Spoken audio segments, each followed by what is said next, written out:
Puis, on veut pas voir mon artiste là-dedans? You want to come for a walk with me? OK. On y va.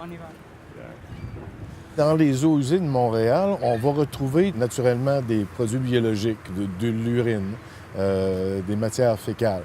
On va retrouver des produits pharmaceutiques.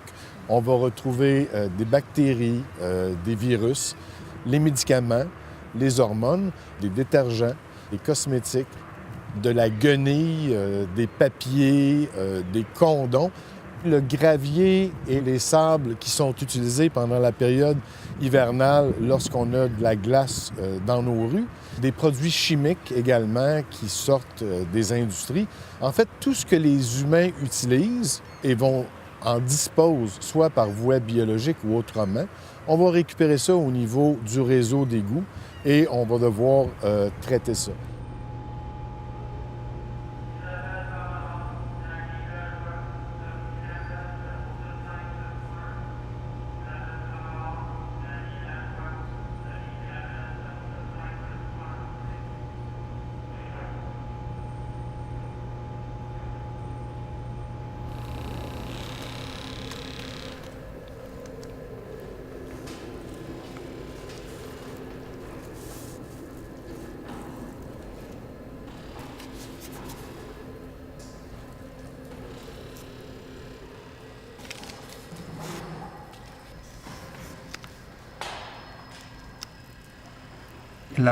La primera vez que la instalamos fue en Lima y después se fue a Linz, a Austria, luego a México, luego a Ljubljana, Atenas y ahora aquí en Montreal.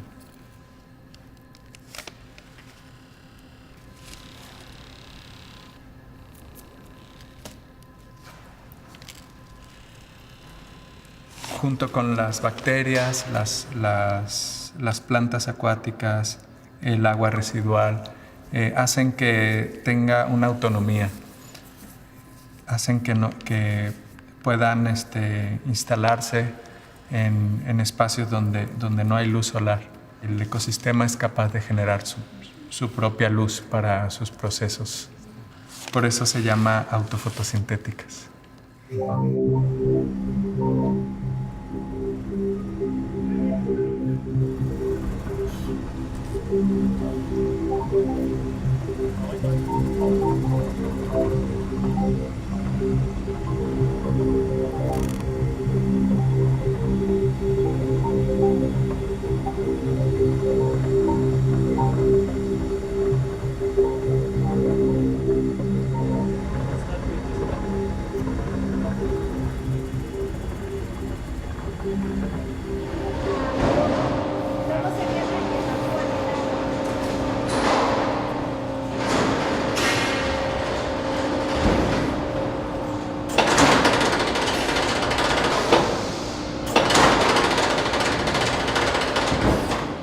We recuperate 880 metric tons per day of waste.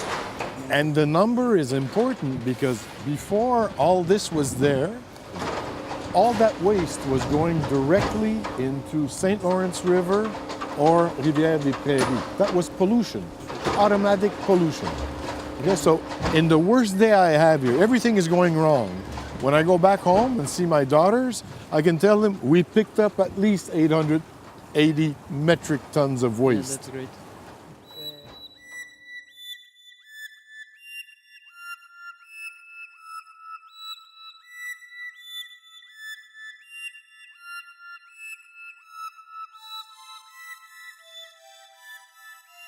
Ce qui est très compliqué par rapport à l'eau, à nos usages de l'eau, notre consommation de l'eau, c'est de transformer la manière d'y avoir accès. Parce que les infrastructures sont tellement contraignantes.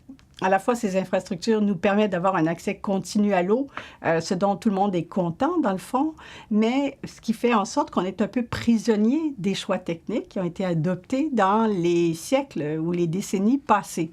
Alors, on appelle ça en anglais la path dependency, les sentiers de la dépendance, ce qui fait en sorte que pour transformer vraiment la situation, et par exemple pour arrêter de consommer autant d'eau et de produire autant d'eau usée, bien, il faudrait quasiment revoir toutes les installations.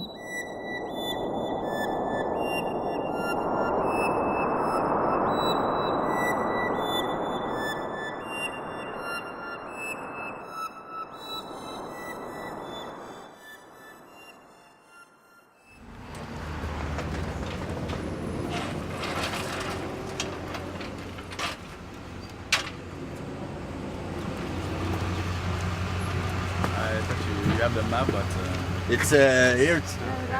This is the address. okay. 1705. Okay.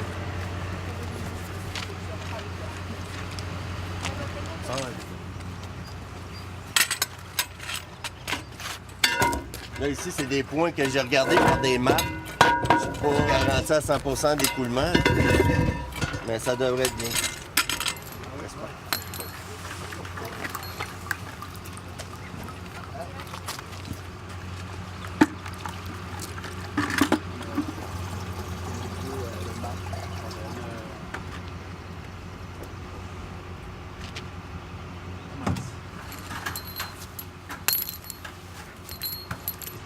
La question de l'eau est toujours politique parce que les choix que l'on fait, qui sont souvent posés en termes techniques, en fait relèvent aussi de vision politique et de rapport de pouvoir, dans le fond, parce que c'est pas tout le monde qui a accès à la même eau de la même qualité. Et même sur l'île de Montréal, les populations qui sont en aval de la ville reçoivent bien plus d'eau usée que les populations qui sont en amont.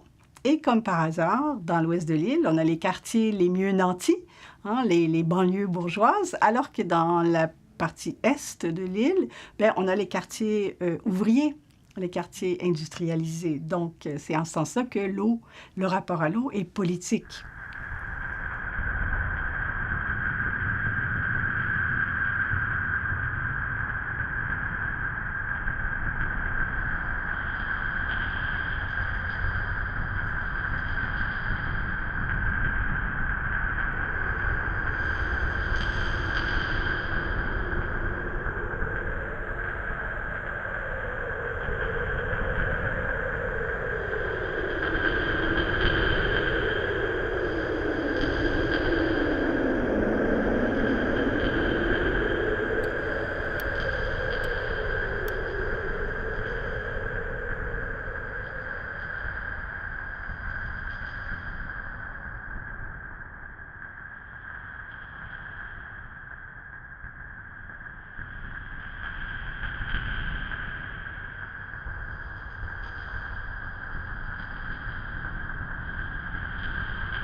Ben, vous voyez, on a passé à travers plusieurs industries. OK, c'est ça.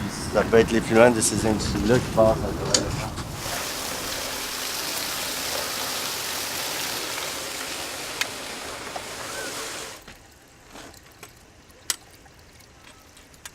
C'est sûr que l'eau usée, on se l'imagine toujours comme étant l'eau qui arrive à une station d'épuration et qui va être traitée pour être ensuite remise dans un cours d'eau. L'eau propre, ben, normalement, ça devrait être l'eau qu'on trouve au bout du tuyau qui rejette cette eau dans le cours d'eau après avoir été traitée.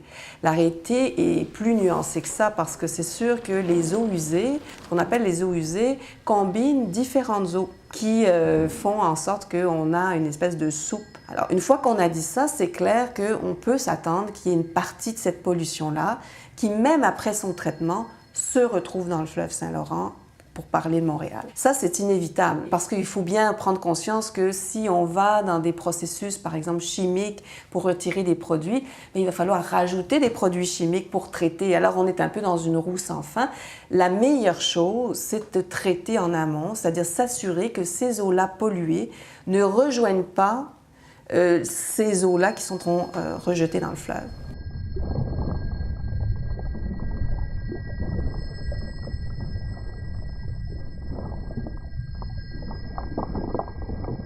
Pour améliorer l'eau à Montréal, on a plusieurs avenues et il n'y en a jamais une seule qui répond à ça. Alors évidemment, il y a la question des industries. Il faut s'assurer qu'on resserre la réglementation. Après ça, toute la question des eaux de pluie. On sait qu'avec les changements climatiques, ça ne va faire qu'augmenter la quantité de pluie et les averses importantes. Si on était capable de penser l'aménagement de nos villes autrement, faire en sorte que l'eau de pluie puisse pénétrer directement dans le sol. Ça veut dire planter plus d'arbres, faire des toits verts, des murs végétaux, retirer de l'asphalte, faire en sorte que nos stationnements soient plus des mers d'asphalte. Mais tout ça fait qu'on a des solutions qui sont là, qui existent. Maintenant, il faut les généraliser et faire en sorte qu'on les mette à grande échelle pour que ça fasse une différence globalement sur le territoire de l'île de Montréal. Y esta es agua del Parque La Fontaine.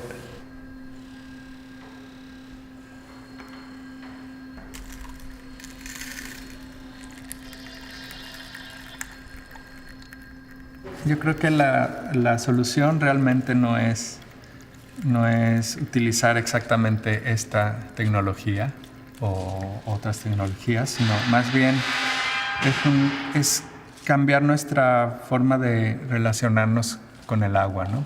No pensar el agua como un vehículo para transportar desechos. Yo creo que lo que tenemos que hacer es como un reset, ¿no? Y otra vez volver a pensar en cómo podemos manejar nuestros residuos, ¿no? En vez de seguir toda una inercia que en algún momento funcionó, cuando las ciudades eran mucho más pequeñas.